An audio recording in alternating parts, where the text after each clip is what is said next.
Halo guys, assalamualaikum warahmatullahi wabarakatuh. Welcome to my channel Sahabat Original Belajar Ibu dan Jalan Cerita. Seperti biasa, kita buka dan bantuin dulu jalan-jalan ke Surabaya. Jangan lupa bersahabat Abu. Jumpa lagi dengan anak Rika. Terima kasih sudah mampir di channel aku. Kali ini kita akan bahas salah satu benda bersejarah di dunia, yaitu lukisan Mona Lisa. Bagaimana bisa dibilang memiliki sejarah? Bagaimana tidak? Pada tahun 2021 saja, lukisan ini mencapai harga senilai $867 atau setara dengan 13 triliun rupiah. Kok bisa? So, udah usah berlama-lama, happy watching. Lukisan Mona Lisa merupakan salah satu dari karya Leonardo da Vinci pada abad ke-16. Lalu siapakah sosok yang ada dalam lukisan tersebut? Jadi, lukisan yang ada di dalam potret tersebut adalah Lisa del Giocondo atau Lisa Giardini, yang merupakan seorang perempuan atau wanita yang lahir pada tanggal 15 Juni 1479, tepatnya di Via Maggio, Republik Florence, Italia, dan meninggal pada tanggal 15 Juli 1542. Jadi beliau ini adalah istri dari seorang pedagang sutra namanya Francisco di Bartolomeo del Giocondo, yang saat itu Francisco ini meminta Leonardo da Vinci untuk melukis potret istrinya tersebut. Lalu bagaimana namanya bisa disebut lukisan Mona Lisa? Kan ini namanya itu Lisa del Giocondo gitu, atau Lisa Giardini. Nah, ternyata menurut bahasa Italia sendiri, Mona Lisa itu terdiri dari dua kata, yaitu Mona dan Lisa. Mona sendiri ini memiliki arti nyonya, sedangkan Lisa nama dari perempuan tersebut. Jadi lukisan Mona Lisa maksudnya itu Nyonya Lisa, seperti itu. Makanya itu lukisan ini disebut sebagai lukisan Mona Lisa. Akhirnya Leonardo da Vinci pun menyetujui itu permintaan dari Francisco untuk melukis potret istrinya tersebut. Da Vinci memulai melukis Mona Lisa pada tahun 1503 sampai akhir abad. Dan ini tidak dilakukan Da Vinci pada satu waktu saja loh. Ditemukan bahwa Da Vinci ini sesekali menambahkan catnya gitu di kanvas tersebut sesekali. Jadi lukisan ini dilakukan sesekali di studionya, bahkan enggak sekali tempo gitu, tetapi dia ini bertahan terus sampai akhir hayatnya loh. Nah, dahulu Da Vinci ini atau seorang pelukis pada tahun itu ini belum melukis di atas kanvas, melainkan masih di atas papan kayu. Lukisan ini juga kerap kali dijuluki oleh La Gioconda atau wanita pria. Namun penamaan ini sulit diterima karena visual dari lukisan tersebut yang menggambarkan bahwa sosok wanita dalam potret tersebut menggambarkan seorang wanita yang memiliki sihir misterius. Namun, seiring berjalannya waktu, akhirnya lukisan ini pun diterima di abad ke-19. Lukisan Mona Lisa digambarkan dengan potret wanita setengah badan yang berlatar belakang pemandangan yang jauh. Terkait wajah dari Mona Lisa sendiri, Da Vinci melukisnya dengan sangat detail, terampil dengan teknik sfumato atau shading halus. Wanita ini dilukis dengan memakai kerudung berbahan halus, rambut yang ditempa dengan halus, dan pembuatan kain yang dilipat dengan hati-hati, menunjukkan pengamatan yang dipelajari Da Vinci dengan kesabaran. Da Vinci juga menunjukkan detail lakukan sensual dari rambut dan pakaian pengasuh bergema dalam bentuk lembah dan sungai di belakangnya. Hal ini dinilai menambah rasa keharmonisan pada lukisan tersebut, terutama senyum tipis dari Mona Lisa. Lukisan ini diterbitkan 31 tahun setelah Da Vinci meninggal. Nah, di antara pengagum dari lukisan ini yaitu Raja Prancis I, yang beliau ini kemudian membelinya dari Leonardo da Vinci. Ia membelinya pada tahun 1519 dan dijadikan salah satu koleksi dari kerajaan Prancis. Setelah sempat disimpan di dalam kamar Napoleon Bonaparte yang merupakan kaisar Prancis pada tahun 1800, akhirnya pada tahun 1804 lukisan ini dipamerkan di galeri terbesar di Prancis, yakni Louvre Gallery of Louvre. Nah, kemasyhuran dari lukisan Mona Lisa sendiri membuat beberapa orang atau pihak itu merasa tertarik. Bahkan ini juga memicu terjadinya pencurian, bahkan vandalisme.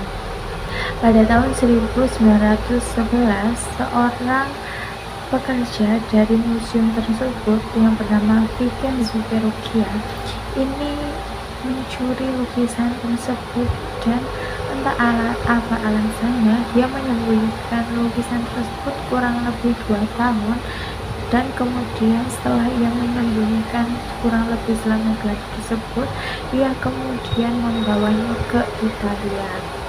Namun akhirnya Perugia ini berhasil ditangkap karena ia mencoba untuk menghubungi Mario Fratelli yang merupakan salah seorang pemilik dari galeri di Florence.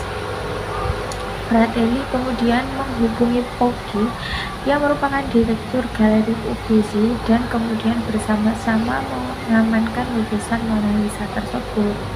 Perugia kemudian dihukum, dipenjara, dan diadili atas tindakannya tersebut. Usai penangkapan, Mona Lisa ini sempat dipamerkan sebelum akhirnya dikembalikan ke Louvre pada tahun 1913. Selain dicuri, lukisan Mona Lisa ini juga kerap kali menjadi korban dari vandalisme. Apa itu vandalisme? Jadi vandalisme ini merupakan suatu tindakan merusak barang berharga. Ya, lukisan Mona Lisa ini kan termasuk salah satu benda berharga ya. Jadi ketika ada tindakan merusaknya, ya berarti ini terjadi vandalisme gitu. Percobaan apa saja itu? Bahkan ini tidak terjadi sekali, melainkan 4 kali. Percobaan pertama terjadi pada tanggal 30 Desember 1956. Lukisan ini sempat disiram oleh cairan asam ketika dipamerkan dalam sebuah galeri Mentaubat. Pada tahun 1974, kaca pelindung dari lukisan Mona Lisa ini juga sempat disiram oleh cairan merah di Museum Nasional di Tokyo.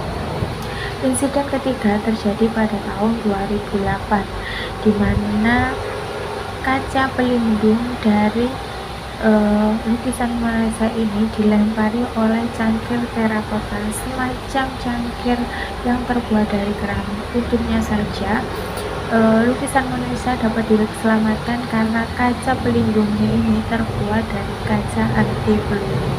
Dan yang terbaru pada tanggal 29 Mei 2022, lukisan Mona Lisa ini sempat dilempari kue oleh seorang pengunjung yang menyamar sebagai perempuan dan melemparkan kue pada lukisan tersebut. Ya, untungnya lukisan tersebut masih bisa diselamatkan karena masih terdapat penunjuk. Kini lukisan Mona Lisa itu dipajang di Galeri Louvre di Prancis, dan para pengunjung pun hanya diberi jarak beberapa meter saja untuk menyaksikan lukisan tersebut. Pihak museum mengatakan bahwa tidak ada harga yang sebanding dengan lukisan tersebut. Bahkan pengunjung dari museum tersebut perharinya itu mencapai 30.000 pengunjung hanya untuk melihat lukisan Mona Lisa tersebut loh. Beberapa teori konspirasi tentang lukisan Mona Lisa ini pun kerap kali terdengar. Apakah itu? Kita masuk. Yang pertama, lukisan Mona Lisa adalah gambaran Leonardo da Vinci sendiri dalam wujud perempuan. Beberapa seniman ada yang berpendapat bahwa lukisan Mona Lisa ini adalah Leonardo da Vinci sendiri. Salah satunya yaitu pada tahun 1987, Lilian Schwartz ini yang merupakan seniman dan teknisi komputer itu berpendapat bahwa lukisan Mona Lisa itu ya Leonardo da Vinci sendiri. Namun banyak juga yang menangkal teori tersebut dan berpendapat bahwa Mona Lisa ini memang benar-benar seorang perempuan. Yang kedua, lukisan Mona Lisa itu adalah ibu dari Leonardo da Vinci sendiri. Ini dikemukakan oleh Sigmund Freud yang mengatakan bahwa lukisan atau senyum misterius pada lukisan Mona Lisa itu adalah gambaran dari yang muncul ketika Caterina atau ibu dari Leonardo da Vinci ini membayangkan anaknya. Teori yang ketiga, lukisan Mona Lisa adalah imajinasi dari Leonardo da Vinci sendiri. Benarkah itu? Namun beberapa pendapat juga mengatakan bahwa perempuan itu memang benar-benar ada di tahun 1490-an. Yang keempat, lukisan Mona Lisa tidak memiliki alis dan bulu mata.